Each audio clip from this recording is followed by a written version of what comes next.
You are a prize. I know. Surely you want someone. Am I to suppose you formed an attachment for me?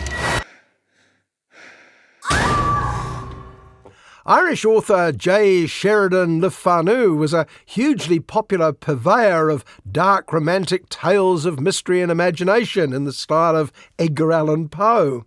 But his best-known work was a Gothic Bronte-esque novel called Uncle Silas.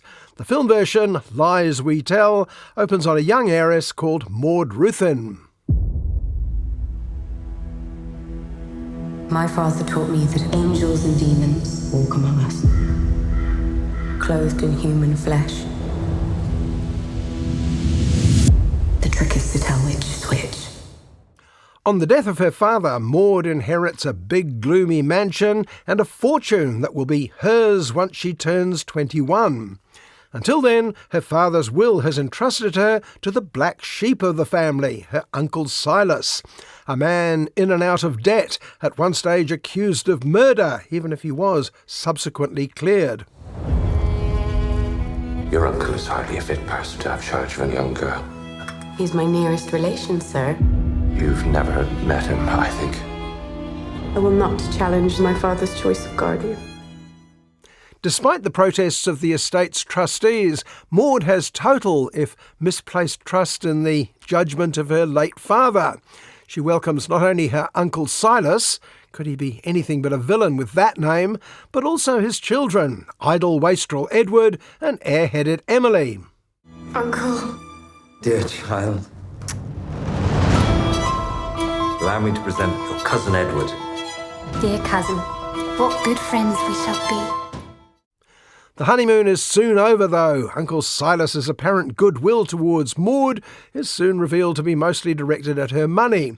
And whatever happened in the past, it's clear what he plans for the future. I suggest an alliance. What do you say? I perceive already a lasting friendship. You are an heiress, and ought not to appear like a jack pudding. He proposes a marriage between Maud and her cousin Edward. However, Maud may be young, but she has no difficulty seeing that that's a bad idea. She proudly stands up to both Edward and her uncle, but there are mysteries to be unravelled that may soon prove Maud's downfall. My uncle's an oddity. A mild word for suspected murder. My father paid to clean up your mess. No, this was his. You're a liar. And before she knows it, Maud finds herself increasingly trapped within the premises. The few servants are terrorised by Silas, now firmly ensconced as the master of the house. Matters come to a head when the brutal Edward takes his wooing to another level. The shocking euphemism is an excess of gallantry. And Maud realises there's no one she can rely on but herself. Of what do you think to accuse me? Shall we roll the dice and see?